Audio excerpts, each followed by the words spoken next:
সম্প্রতি তাবলীগের যে সংকট, এই সংকট নিরসনে আমাদের করণীয় কি? 2 নম্বর বিষয় হচ্ছে কেন এই মারামারি, কেন একজন মুসলমানের হাতে আর একজন মুসলমান এভাবে খুন হয়ে যাচ্ছে, এই ব্যাপারে আপনাদের ভাষ্য এবং ইসলামী শরিয়ার বক্তব্য কি? খুব গুরুত্বপূর্ণ একটা বিষয়।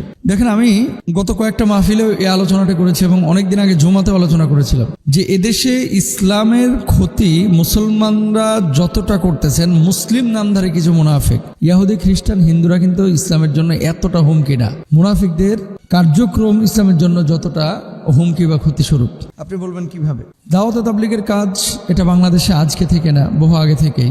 দাওয়াত তাবলীগের জন্ম কোথায় আপনারা সবাই জানেন, ভারতবর্ষে। তো এবং দাওয়াত তাবলীগের যখন একত্রে 2018 সালের আগ পর্যন্ত, 16 সালের আগ পর্যন্ত একত্রে যখন কাজ করত, অর্থাৎ আলেমদের অনুসরণ করা একটি গ্রুপ আর আরেকটি হচ্ছে ব্যক্তি অনুসরণ করা আরেকটি গ্রুপ, এই দুইটা গ্রুপ যখন বিভাজন হলো, তারপর থেকে কিন্তু এই অস্বস্তিকর পরিবেশ তৈরি হয়েছিল। মাঠ দখল, মসজিদ দখল, গ্রুপিং, মারামারি, ব্যক্তি পূজার মতো আমার আমির সাহেব যা বলবে সেটা আমি মেনে নিব, এরকম চিন্তা চেতনা, যদি আমির সাহেব ভুল বলে, এগুলো শুরু হয়েছে পরবর্তী সময়। সম্প্রতি ইজতেমার ময়দানে যে 3 জনকে হত্যা করা হলো, যারা হত্যা করেছে, যেভাবে হত্যা করেছে, এরা কারা? যেখানে রাসূল আকরাম সাল্লাল্লাহু আলাইহি ওয়াসাল্লাম কি বলছেন, আল মুসলিমু মান সালিমাল মুসলিমুনা মিন লিসানিহি ওয়া ইয়াদিহি, সেই প্রকৃত মুসলমান যার জবান এবং হাত থেকে অন্য মুসলমান নিরাপদ থাকে। ইজতেমার ময়দানে যে মানুষগুলোকে হত্যা করা হয়েছে, এদেরকে কোনো হিন্দু খ্রিস্টান হত্যা করে নাই, হত্যা করেছে মুসলমান, হত্যাটা করেছে মুসলমান।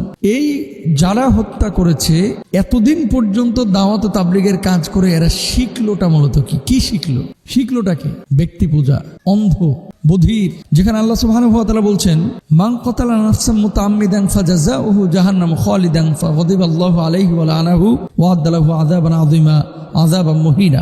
ইচ্ছাকৃতভাবে কোনো নফসকে কে হত্যা করলো, সে যেন তার আশ্রয়স্থলকে জাহান্নামে বানিয়ে নিল। আল্লাহ লানত তার উপর, আল্লাহ তার উপরে ক্রোধান্বিত হন, তার জন্য যন্ত্রণাদায়ক মর্মান্তিক শাস্তির ব্যবস্থা করা হয়েছে। আজকে মুসলমানরা দেখেন, টুপি দেখে মানুষকে বিবেচনা করা হয় যে সে কোন তরিকার, জুব্বা দেখে বিবেচনা করা হয় সে কোন তরিকার। হাত কেউ এখানে বাঁধতেছে, কেউ এখানে বাঁধতেছে, কেউ এখানে বাঁধতেছে। ভাই, বাঁধতে দেন না। আল্লাহ রাসূল একাধিক হাদিস বা মতবিরোধপূর্ণ যে মাসালাগুলো আছে, সেগুলো যে যেটা মানতেছে মানতে দেন না। আমি যেটা মেনেছি এটাই ঠিক, আর বাকি সব মিথ্যা। এটাই হচ্ছে গোড়ামি, গোয়ার্তামি। এই সমস্ত জিনিসের কারণেই কিন্তু ইসলামের ক্ষতি হচ্ছে। ভাই, এখানে ইসলামের ময়দানে যারা আমার মুসলিম ভাইদেরকে হত্যা করলেন, আন্তর্জাতিক মিডিয়ায় কি বার্তা গেল বলেন তো? আন্তর্জাতিক বিশ্বে বার্তাটা গেল কি? আপনারা মারামারি করেছেন, অমুসলিমরা মারামারি করতে যায়নি। সিরিয়ায় যে মুসলমানদেরকে মারা হয়েছে, সুন্নি মুসলিমদেরকে, এখানে কি জিজ্ঞেস করা হয়েছে সে হানাফি নাকি আহলে হাদিস? ফিলিস্তিনে যে মুসলমানদেরকে ইহুদিরা যখন মারতেছে, জিজ্ঞেস করা হয় যে সে কি আহলে হাদিস নাকি হানাফি? ভাই, মুসলিম হিসেবে যখন কেউ আপনাকে আঘাত করবে, তখন ইসলাম এবং মুসলমানকে টার্গেট করে আপনাকে আঘাত করবে। কিন্তু আপনি কি করতেছেন?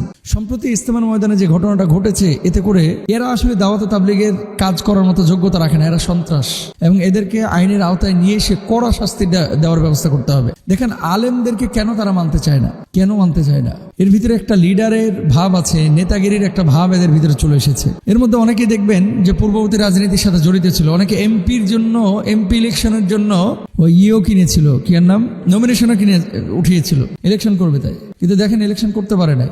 আপনি ওইদিকে এখানেও লিডার, ওখানেও আবার আপনি একটা দলের নেতৃত্ব দিবেন, একটা দলের দায়িত্বশীল